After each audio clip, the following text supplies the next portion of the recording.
My husband kicked me out of the house I helped build. After 40 years of marriage, after raising 3 children in that home, after every wall I painted and every garden I planted, he looked me in the eye and said, "Get out. This is my house. My name is Bavra. I'm 65 years old, and I live in Scottsdale, Arizona." 1 year ago, my husband of 4 decades told me I had contributed nothing to our marriage, that I deserved nothing, that I should leave with whatever fit in my car.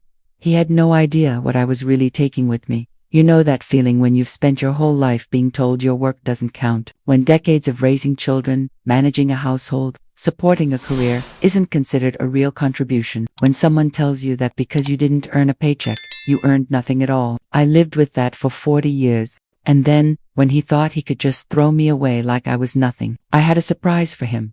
But I'm getting ahead of myself. Before I tell you what happened when he tried to leave me with nothing, I need to know where you're watching from. Drop your city in the comments below, hit that like button, and subscribe to this channel. We share stories like mine every single day. Real women, real experiences, real survival. Every subscription helps other women find these stories when they need them most. This isn't just a story about money. It's about a woman who spent 40 years being invisible, who was told her work had no value, who built a life alongside someone, only to be told she built nothing at all. When I met Robert in 1984, I was 24 years old. I was working as a receptionist at a dental office. He was a CPA already building his career. On our third date, he told me he wanted a traditional family, wife at home, kids, the whole picture. I said yes to all of it, because that's what women did then, and honestly, I wanted it too. For 40 years, I lived that life. Raised our children, kept our home, supported his career, watched my own dreams get smaller and smaller until they disappeared completely. And then he met someone younger, decided he wanted a different life, and tried to erase me like I'd never existed. What he didn't know, what nobody knew, was that I'd been preparing for this moment for 5 years. This story gets satisfying before it gets better, and trust me, you'll want to hear how this ends. I met Robert at a friend's barbecue in the summer of 1984. I was 24, he was 20. I'd been working as a receptionist at a dental office for 2 years, living with a roommate in a small apartment in Tempe. Thought Robert showed up in khaki pants and a polo shirt, hair perfectly combed, driving a new Toyota Camry. He worked as a CPA at a mid-size firm in Phoenix. He had that confidence that came with a steady paycheck and a clear career path.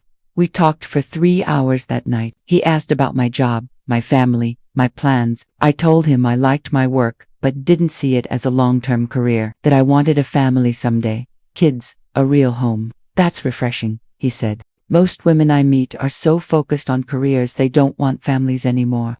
It didn't sound sexist then. It sounded traditional, safe, like he knew what he wanted, and I was it. We started dating seriously within weeks. Robert was reliable in ways my previous boyfriends hadn't been. He called when he said he would, made plans in advance, talked about the future like it was something we were building together. On our 2-month anniversary, he took me to a nice restaurant in Scottsdale. Over dessert, he laid out his vision.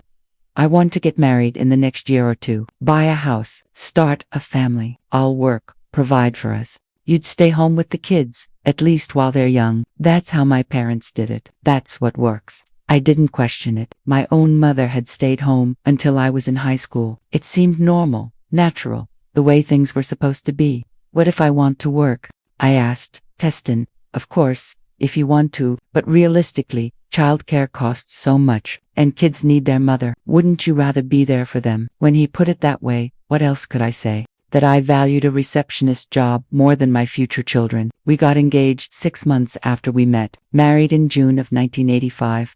I was 25. Robert was 29. Small wedding, about 50 people, at a church in Scottsdale. We honeymooned in San Diego, stayed in a modest hotel, walked on the beach. I got pregnant with our first son, Michael, 3 months after the wedding. Robert was thrilled. I was terrified and excited in equal measure. "You should quit your job," Robert said when I was 4 months along. "Focus on preparing for the baby. We can manage on my salary."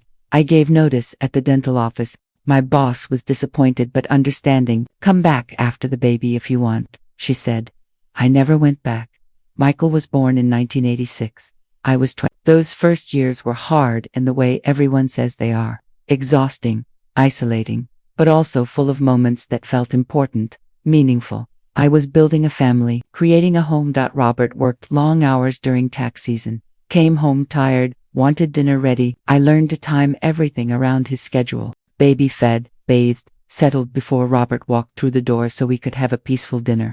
"You're so good at this," he'd say, watching me manage it all. Natural mother? I believed him. I was good at it. And if I sometimes missed adult conversations or felt invisible, well, that was normal. That's what mothers did. We sacrificed. Our second son, Jason, was born in 1989. I was 29. Michael was 3. The house felt very small suddenly. Robert had gotten a promotion, was making good money. We started looking at bigger houses. We found one in 1990, 4 bedrooms in a new development in Scottsdale. $145,000. Robert qualified for the mortgage on his salary alone. When we signed the papers, only his name went on the deed. "It's easier this way for taxes," he explained. "And you're not working, so it wouldn't help with the loan anyway." I didn't question it. I was too busy planning where furniture would go, what colors to paint the bedrooms, how to arrange the backyard. We moved in when I was 30. I spent that entire summer making the house a home, unpacking, decorating, planting a garden. Robert worked. I built our life. Our daughter Sarah was born in 1992. I was 32. 3 kids under 6. The house that had seemed so big suddenly felt full, noisy, chaotic in the best way. Robert's career kept advancing. Senior accountant, then manager. His salary grew. We could afford things, nice cars, family vacations, private school for the kids, but the money was always his. He managed everything, gave me an allowance for groceries and household expenses. I had a credit card in my name but connected to his account. He reviewed every purchase.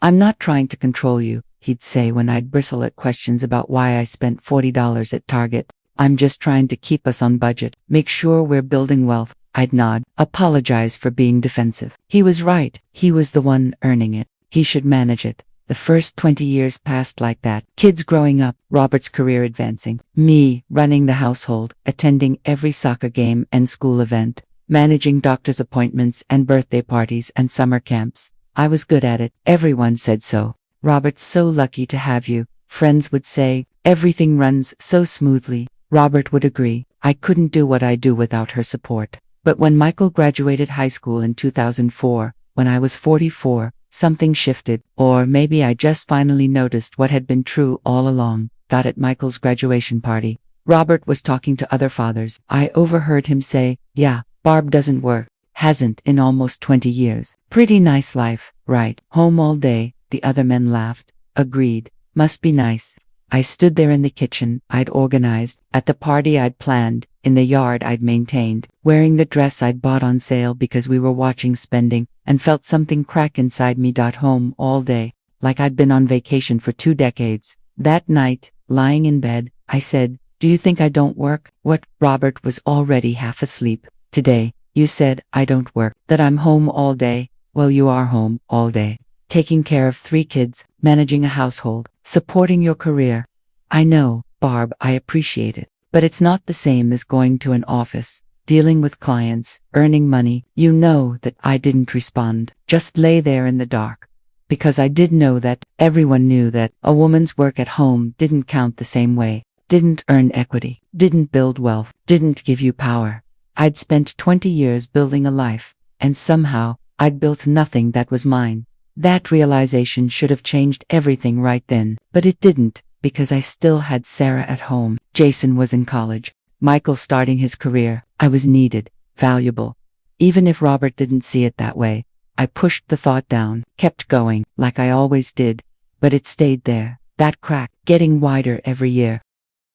The years between 2005 and 2020 were supposed to be easier. The kids were growing up, becoming independent. I should have had more time for myself, more freedom. Instead, I felt myself disappearing. Jason graduated college in 2011, got a job in Denver, moved out. Sarah left for college in 2010. Suddenly, the house that had been so full of noise was quiet. Too quiet because I was 50 years old. The kids I'd spent 25 years raising didn't need me anymore. And I realized I had no idea who I was beyond Robert's wife and the kids' mom. "Maybe I should go back to work," I said to Robert one evening. We were 50 and 54, empty nesters. It seemed like the natural next step. Work. Doing what? I don't know. Maybe back to office work. Or something part-time. He looked at me like I'd suggested becoming an astronaut. Barb, you haven't worked in 25 years. You don't have current skills. No recent experience. Who's going to hire you? I could take classes. Update my skills. At 50. Honey, be realistic. Besides, why do you need to work? I make plenty of money. You should enjoy this time. Relax. You've earned it. Earned it. Like I was retiring from a career I'd never had. I didn't push it, because maybe he was right. Maybe I was too old, too out of touch. Maybe wanting to work was selfish when we didn't need the money. So I filled my days with volunteering, book club, gardening, lunch with friends, who were also trying to figure out what came after motherhood. Robert's career kept growing. He became a partner at his firm in 2012. His income nearly doubled. We renovated the kitchen, upgraded both cars, joined a country club. I picked out every tile, every cabinet, every fixture for that kitchen remodel. Spent weeks coordinating contractors, making decisions. When it was done, everyone complimented Robert. You did an amazing job with this renovation. His colleagues would say at dinner parties. He'd accept the praise. Thanks. Took a while, but we're happy with how it turned out. But I'm the one who made every single choice. I'm the one who dealt with the contractors showing up late, the wrong materials being delivered, the 1,000 tiny decisions that went into that kitchen. Robert wrote the checks. Somehow, that made it his achievement. Around 2015, when I was 55, I started noticing other changes. Robert was less patient with me, more critical. Why did you buy this brand? The other one's cheaper. Did you really need to spend that much on groceries? The house looks messy. What did you do all day? Small comments, daily erosions of whatever value I thought I had. One night, I pushed back. I spent all day cleaning. The house isn't messy. Well, it doesn't look like you spent all day on it. I'm just saying, if you're home all day, the house should be perfect. I'm not home all day. I had a doctor's appointment, then grocery shopping, then Barb. I'm not criticizing. I'm just observing. Don't be so defensive.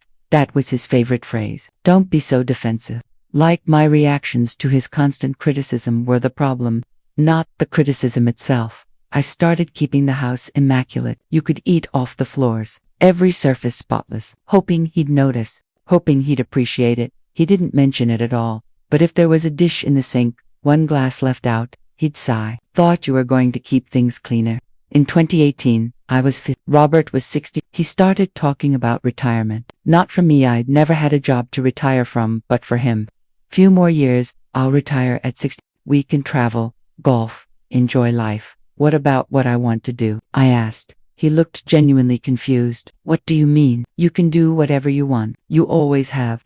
I almost laughed. I always have. When I was raising 3 kids. When I was managing his household so he could focus on work. But I didn't say that. Just nodded. Right. Sounds good. That same year, Michael got married. Big wedding. 200 guests. I helped his fiancée plan everything. Spent months coordinating with vendors, managing family dynamics, making sure everything was perfect at the wedding. During speeches, Michael thanked his dad. Thanks for everything, Dad, for supporting me through college, for the career advice, for teaching me what it means to be a man. He thanked me too. And Mom, thanks for ... everything. Everything. Generic, vague, like he couldn't name a single specific thing I'd done. Robert's speech was worse. He talked about raising Michael, like it was something he'd done. When you have kids, you sacrifice so much. Your time, your freedom, but it's worth it. Your time, your freedom. Like he'd been the one up at 2 a.m. with a sick toddler. Like he'd been the one missing social events to drive kids to practice. Like he'd sacrificed anything at all. I sat there smiling, because that's what you do at your son's wedding. You smile. You don't make scenes. You don't correct your husband's rewriting of history. But something else cracked that night. Something bigger. In 2020, everything changed in ways I didn't expect. First COVID, the world shutting down, Robert working from home. Suddenly, he was in the house all day, every day, seeing exactly what I did, which, according to him, wasn't much. You're watching TV at 2 in the afternoon. I finished all my errands. I'm taking a break. Must be nice to just relax all day while I'm working. He was sitting at the dining room table on Zoom calls. I was in the living room. We were in the same house, but he considered only his activity work. Then, in August 2020, I got a phone call that changed everything. My Aunt Dorothy had died, my mother's sister. I hadn't seen her in years. She'd lived in Vermont, never married, no children. We'd exchanged Christmas cards. That was it. Her lawyer called me. Ms. Barbara Hoffman, I'm calling regarding the estate of Dorothy Chen. You're listed as sole beneficiary. Beneficiary of what? Her estate, including property, investments, and liquid assets totaling approximately $2 million. I sat down. $2 million? Yes, ma'am. She left everything to you. Apparently she was quite successful in real estate investments. Very frugal. Accumulated significant wealth. I barely heard the rest. $2 million. To me. I didn't tell Robert. I don't know why exactly. Instinct, maybe. Some deep survival mechanism that said, don't tell him. This is yours. Keep it yours. Over the next few weeks, I handled everything through Aunt Dorothy's lawyer, opened a separate bank account at a different bank, had everything transferred there. Robert never knew.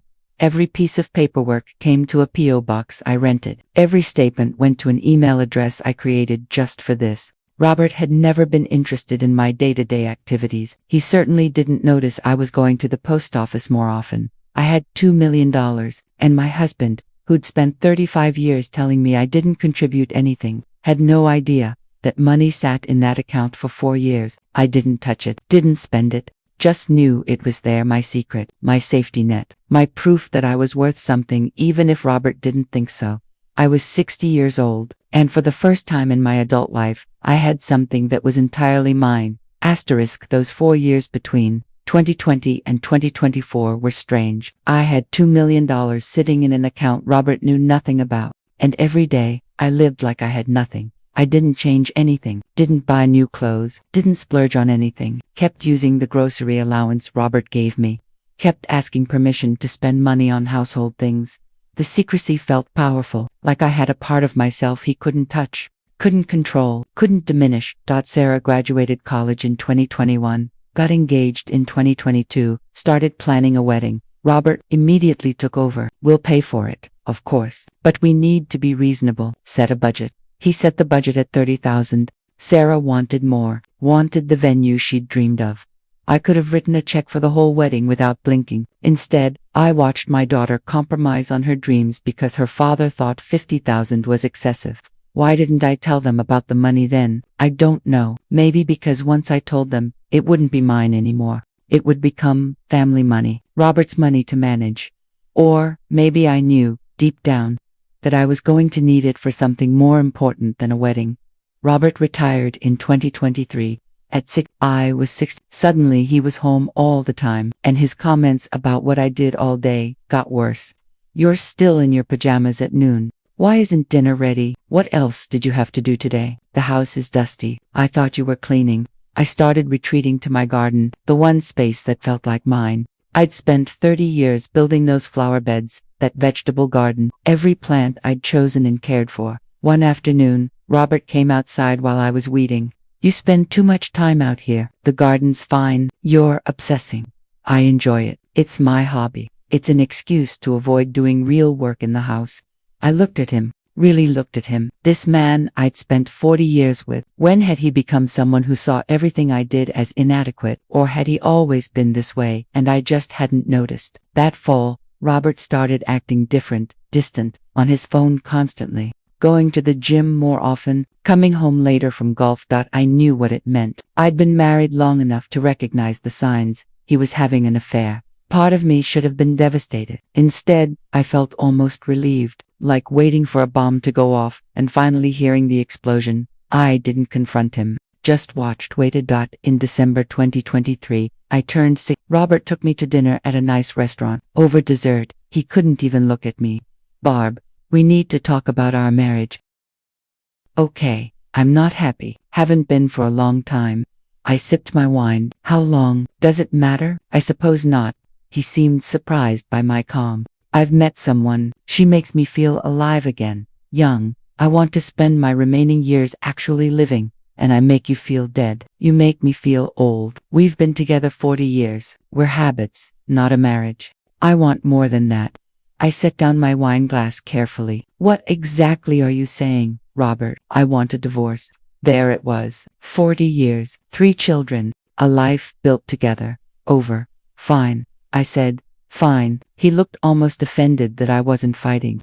What do you want me to say? If you want a divorce, we'll get divorced. We drove home in silence. That night, I slept in the guest room, started packing my things the next morning. That's when Robert showed his true colors. What are you doing? Packing? You want a divorce. I'm leaving. You don't need to leave right away. We can figure out logistics. I'd rather go now. Where will you go? Barb, be reasonable. You don't have money. You haven't worked in 40 years. You'll need support from me to even rent an apartment. I kept packing. I'm serious, he continued. You should probably stay here while we figure out the divorce. Once we sell the house, split assets, you'll have something to live on. Until then, you need me. I turned to face him. I need you. Well, yes. Financially. Let's be realistic. You have nothing. I'm willing to be generous in the divorce, but you need to cooperate. Be reasonable. Define reasonable. The house is in my name. I paid the mortgage. You'll get some equity, but not half. Maybe 20%. And I'll pay spousal support for a few years until you can figure things out. Figure things out. Robert, I'm 64 years old. Exactly. Which is why you need to be smart about this. Work with me. Don't get some lawyer who dragged this out and cost us both money. I almost laughed. After 40 years of taking care of his home, raising his children, supporting his career, he was offering me 20%. Get out, I said quietly. What? Get out of this room while I pack. Barb, you're not hearing me. You can't just leave. You have nowhere to go. Get out. He left, shaking his head like I was being irrational. I finished packing 2 suitcases. Everything that mattered fit in my car. On my way out, Robert blocked the door. You're being ridiculous. Where are you even going? That's not your concern anymore. The hell it's not. You're my wife. This is my house. You can't just walk out. Your house, I repeated. You've made that very clear for 40 years. So, I'm leaving your house. Fine. Leave. But don't come crying back when you realize you have nothing. I walked past him, got in my car, drove away from the house I'd spent 34 years making into a home. And I smiled, because Robert thought he'd won, thought he was leaving me with nothing. He had no idea what was in my bank account. I checked into a Hampton Inn that first night, stood in the generic hotel room with my 2 suitcases and felt something I hadn't felt in years. Relief. No one criticizing me, no one monitoring what I did, no one making me feel small. I was 64 years old, supposedly with nothing, and I felt free. The next morning, I called Sarah, my daughter, the one who'd always been closest to me. Mom, where are you? Dad called saying you left. I'm at a hotel. Your father wants a divorce. I know, he told me. He also said you walked out on him, that you're not being reasonable about the settlement. I paused. Robert had already started controlling the narrative. What exactly did he say? That he tried to work things out, that he offered you a fair deal. But you stormed off. Mom, he's worried about you. He says you're not thinking clearly. 40 years, I'd spent 40 years being the main parent. And in one conversation, Robert had convinced our daughter I was the unreasonable one. Sarah, there's more to this story. I'm sure there is. But Mom, you need to be practical. You haven't worked since before I was born. You need Dad's support. Whatever he did, whatever happened, you can't just throw away your financial security. My financial security. The $2 million sitting in my account that none of them knew about. I'll be fine, I said. How do you even have money for that hotel? I almost told her then. Almost said, I have $2 million your father knows nothing about. But I didn't, because I needed to play this right. I need to go. Sweetie, I'll call you soon. I hung up and sat on the hotel bed. My own daughter thought I was being irrational, thought I needed her father to survive. They all thought that. Next, I called a lawyer. Not just any lawyer. I'd done my research over the past few months, knowing this was coming. I called Patricia Morrison, a divorce attorney who specialized in cases where one spouse had been financially controlled.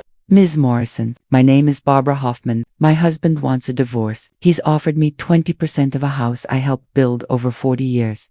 And what's your financial situation? He thinks I have nothing, but I have an inheritance he doesn't know about. $2 million. Silence on the other end. Then, he doesn't know. I received it 4 years ago. Never told him. It's in a separate account, separate bank. That's separate property. Inheritance isn't considered marital assets in Arizona, but we need to be strategic about how we reveal this. Strategic how? Let him make his offers first. Let him show his hand. Document everything he says about your contributions being worthless. Then, when we go to court, we show the judge exactly what kind of person he is. Someone who thinks 40 years of raising his children and maintaining his home is worth 20%. I liked her immediately. Over the next week, I stayed at that hotel. Robert's lawyer sent papers, exactly what Robert had outlined. 20% of the house value, 5 years of minimal spousal support. Nothing else. The papers also included a clause saying, I acknowledged contributing no financial value to the marriage. I took photos of everything, sent them to Patricia. Perfect, she said. This is exactly what we need. Sign nothing. We'll respond with our own filing. My sons called. Michael first. Mom, what are you doing? Dad's trying to be fair. You're making this harder than it needs to be. Fair? Your father thinks 40 years of my life is worth 20%. Mom, be realistic. The house is in his name. He paid for it. You didn't work. Legally, you're not entitled to half. I raised you, all three of you, while your father built his career. That's not work. That's different. That's being a mother. That's what mothers do. I closed my eyes. My own son, telling me, motherhood doesn't count. I have to go, Michael. Jason called next. At least he was gentler.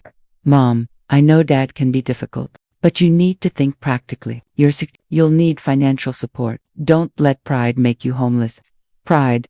That's what they thought this was. Pride. Not decades of being told I was worth nothing. Not years of contributions being erased. Not 40 years of building a life that legally didn't belong to me. Just pride. I stayed in that hotel for 2 weeks. Each day, Robert's lawyer sent increasingly aggressive emails. Your client needs to respond. Mr. Hoffman is being extremely generous. If she continues to delay, he may withdraw his offer. Patricia responded calmly. We'll respond in our own time. Finally, after 2 weeks, we filed our response. We asked for 50% of the house value, substantial spousal support for at least 15 years, and we included something else. A detailed accounting of my contributions over 40 years, every hour spent raising children, every meal cooked, every soccer game attended, every household expense managed, every renovation coordinated, every social event organized that advanced Robert's career. We assigned dollar values, child care rates, housekeeping rates, personal assistant rates, project management rates. Over 40 years, my unpaid labor was worth approximately $2.8 million. We weren't asking for $2.8 million. We were asking for 50% of marital asset, but we wanted the judge to see exactly what Robert was dismissing as nothing. And then, at the end of our filing, we included one more thing.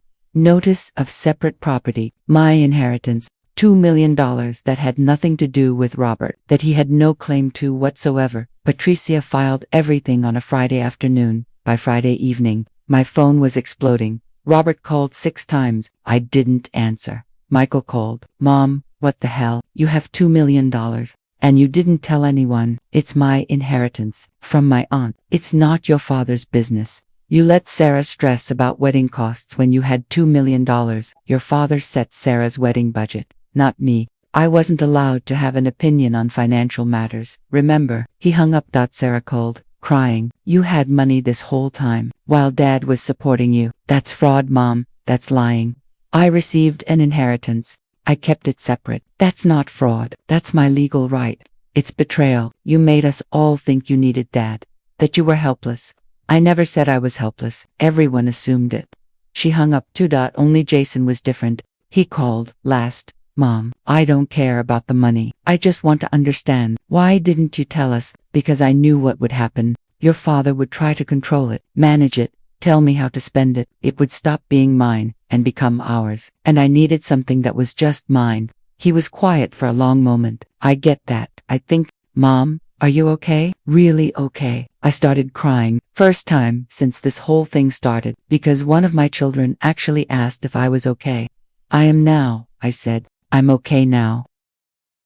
Robert's lawyer called Patricia on Monday. My client is willing to negotiate. Of course he is, Patricia said, now that he knows she doesn't need him. We didn't go to trial. Robert agreed to mediation. Faced with the choice of having a judge see the accounting of my 40 years of labor versus settling privately, he chose settling. I got 40% of the house. Not 50, but 40, more than triple his original offer. I got spousal support for 10 years, enough to live comfortably, even without touching my inheritance. And I got something else, something that mattered more than money. I got Robert to sign a statement acknowledging my contributions to the marriage, to our home, to our family. It was part of the settlement. Patricia insisted on it. I want him to legally acknowledge that your 40 years had value. He signed it because he wanted the divorce finalized quickly, because his girlfriend was pushing him to make it official. I have that document framed, not the settlement agreement, the acknowledgement. I, Robert Hoffman, acknowledge that Barbara Hoffman contributed significantly to our household, family, and my career over 40 years of marriage. One sentence, 40 years reduced to one sentence, but it was one sentence more than I'd had before. Asterisk, the settlement finalized in March of 2024. I was sick, officially divorced after 40 years of marriage. I started looking at condos immediately, spent 3 weeks touring properties in Paradise Valley, Scottsdale, even Phoenix. Each time a realtor asked, "What's your budget?" I'd say, "Show me what you have." Their eyes would widen when I offered full cash payment. No mortgage, no loan approval needed. Just a woman with money they hadn't expected her to have. I found my condo in April. 2 bedrooms, 10th floor, mountain views, modern kitchen with an island I'd always wanted, master bathroom with a soaking tub, guest room for when the kids visited they ever visited. I wrote the check without hesitation. $425,000. My name, only on the deed. Barbara Chen Hoffman. Actually, just Barbara Chen now. I'd gone back to my maiden name, the first night in my own place. I walked through each room slowly, touched the walls, opened and closed cabinets, stood on the balcony looking at Camelback Mountain. This bathroom, I chose the tile. This kitchen, I picked the appliances. This view, I decided I wanted to wake up to every morning. Mine. All mine. No one to question my choices. No one to tell me I'd spent too much or chosen wrong. I slept on an air mattress that first week while I waited for furniture to be delivered. Didn't matter. I'd never slept better. My children's reactions to the divorce settlement were mixed. Sarah didn't speak to me for 3 months. When she finally called, her voice was cold. "How could you hide that money? Do you know how stressed I was about my wedding budget? You watched me compromise on everything while you had millions. Your father set your wedding budget, not me. I had no say in financial decisions. Remember, you could have said something, you could have helped. And your father would have demanded to know where I got the money, would have tried to control it, would have made it his to manage. Sarah, I needed something that was mine." She hung up. I didn't hear from her again until June. Michael was worse. He called the day after the settlement finalized. "You manipulated everyone, made us think you were helpless when you had $2 million. That's fraud, Mung. Keeping an inheritance separate is not fraud. It's my legal right. It's dishonest. You let us all believe Dad needed to support you. I never said I needed support. Everyone assumed it because I'm a woman who didn't work outside the home. There's a difference. Whatever helps you sleep at night." He didn't visit, didn't call again for months. Jason was the only one who understood. He came by the week I moved in, brought his wife Emma and their 2 kids. "Nice place, Mom," he said, looking around. "Really nice." His kids ran to the balcony, excited about the view. Emma pulled me aside. "I'm glad you had that money," she said quietly. "My grandmother had an escape fund, cash hidden in the attic for 40 years. Never used it, but knowing it was there kept her sane, kept her from feeling completely trapped." I hugged her, first person who'd understood without explanation. Later, Jason and I talked on the balcony while Emma watched the kids inside. "Dad's already complaining about Christina," he said. Christina was Robert's girlfriend, 55 years old, divorced, 2 grown kids. "What's he complaining about?" "Says she spends too much, wants expensive dinners, weekend trips. Says it's exhausting dating someone with expectations." I almost laughed. He left me for her. I know. I give it a year, tops. He was right. Robert and Christina broke up in December. 8 months after his divorce from me was finalized. Robert tried calling me after the breakup, left voicemails. "Barb, I know things ended badly, but maybe we could talk, get coffee. I miss our conversations." I deleted them without listening to the full messages. In May, I did something I dreamed about for years. I booked a trip to Italy, 3 weeks, Rome, Florence, Venice, the Amalfi Coast. Robert had always said international travel was too expensive, too complicated. "We have a beautiful home. Why leave it?" So I left it, left Arizona, left everything. I walked through the Colosseum and thought about how many years I'd wanted to see it, stood in the Uffizi Gallery looking at Botticelli's Birth of Venus and cried because I was actually there, ate pasta in small drank wine on terraces overlooking Tuscan hills, talked to other travelers, people from all over the world. A woman from Australia, maybe 70, sat next to me at dinner in Florence. We started talking. She'd left her husband at 65. Best decision I ever made, she said. Should have done it 30 years earlier, but better late than never. Better late than never, I repeated. I sent postcards to my kids from every city, didn't write much. Just Rome is beautiful. Wish you were here. Florence exceeded expectations. Wish you were here. No pressure. No guilt. Just letting them know I was thinking of them. In June, Sarah texted, "Can we have coffee?" We met at a cafe near her apartment. She was 32 now, married, talking about starting her own family. "I'm sorry I was so angry," she said. "I've been thinking a lot about marriage, about what I watched growing up." "What did you see?" "I saw Dad dismiss everything you did, saw him make all the decisions, saw you ask permission to spend money on groceries." She paused. "I don't want that. Tom and I are equals. We both work, we both decide, and I'm realizing how hard it must have been for you." It was all I knew. That's how marriages worked then. It shouldn't have. I get now why you kept the money secret, why you needed something he couldn't control. We talked for 2 hours, really talked, started rebuilding something. Michael took longer, didn't reach out until August. Brief text, "Mom, can we talk?" We met for lunch. He apologized, sort of. "I'm not saying I agree with how you handled things, but I understand it better now." Jason helped me see it differently.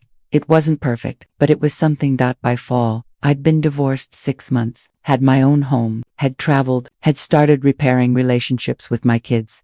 And I had something else, something I'd never had in 40 years of marriage: options, choices, freedom to decide how I wanted to spend my days without justifying it to anyone.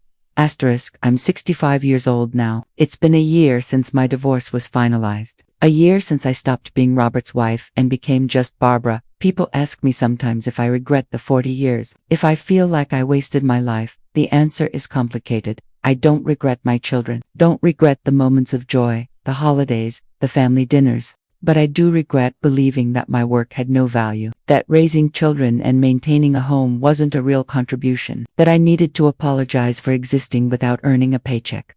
I spent 40 years accepting someone else's definition of my worth. That's what I regret most.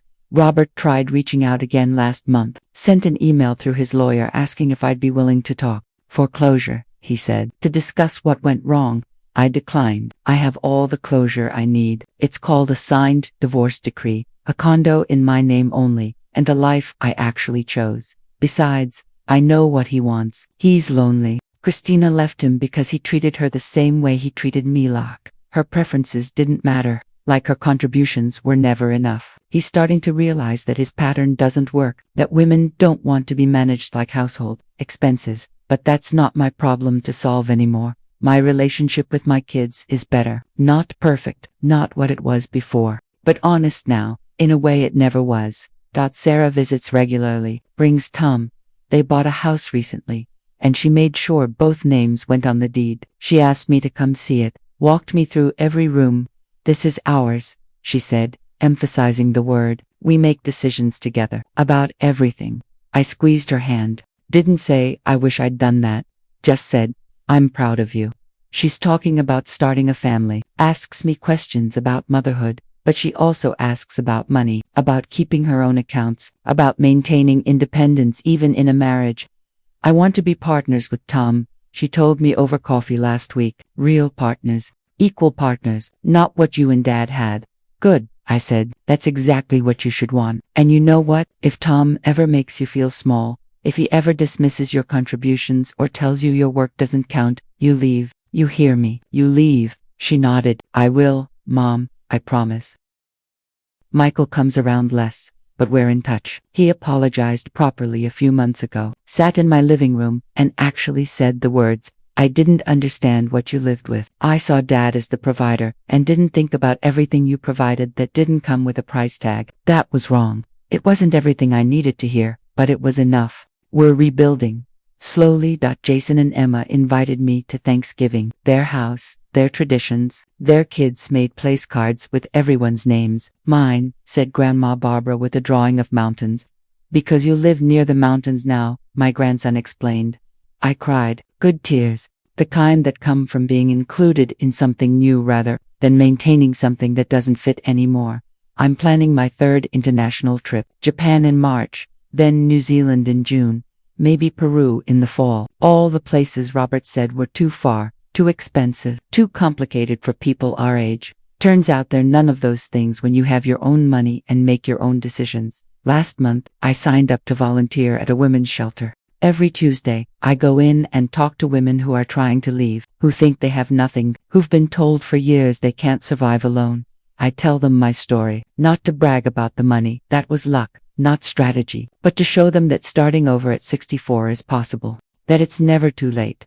I tell them what I wish someone had told me 40 years ago. Document everything. Keep something separate if you can, even a small emergency fund, even a PO box he doesn't know about, even a friend he doesn't monitor. Something that's yours, and I tell them they're not too old, not too uneducated, not too dependent, not too anything to start over, because if I could do it at 64, anyone can. One woman, maybe 40, asked me, but don't you wish you'd left sooner? Don't you feel like you wasted 40 years? I thought about it, really thought. I wish I'd understood my values sooner, I said. I wish I'd demanded respect earlier, but I don't think of it as wasted. I raised 3 humans. I built a home. I supported a family that had value, even if one person couldn't see it. But he took everything. He tried to, but he didn't, because I'm still here, and I took myself with me. That's the part he couldn't control. I live differently now. Small things, big things. I eat dinner at 9 p.m. if I want. Stand on my balcony in my pajamas at midnight. Leave dishes in the sink overnight. Buy expensive wine just because I like the label. No one questions me. No one criticizes. No one makes me justify my choices. Last week, I bought a painting. Abstract, colorful, expensive. Something Robert would have said was frivolous. I hung it in my living room. Look at it every morning. It makes me happy. That's reason enough. If you're watching this and you've spent years being told your contributions don't matter, that you don't work, that you have no value because you don't earn a paycheck, I need you to hear this. They're wrong. Your work matters. Your contributions have value. You built something, even if it's not in your name, even if no one acknowledges it, even if you never received a paycheck, you built it. And if you have the chance to keep something for yourself, an inheritance, a side income, a skill, anything, do it. It's not dishonest. It's not selfish. It's survival. It's recognizing that you deserve autonomy, even inside a marriage. I want to know where you're watching from. Drop your city in the comments below. And if this story resonated with you, if you recognized something in it, please subscribe. We share stories like this every single day. Real women, real experiences, real transformations. Every subscription helps other women find these stories when they need them most. You're not alone in this, and it's never too late. Never. My husband kicked me out of the house I helped build. After 40 years, he thought he was leaving me with nothing. He had no idea about the $2 million I'd been hiding. And honestly, even if I hadn't had that money, I still would have left eventually, because I finally understood something crucial. Having nothing is better than having someone who makes you feel like nothing. My name is Barbara. I'm 65 years old, and for the first time in my adult life, I'm living on my own terms. It's the best thing I've ever done for myself.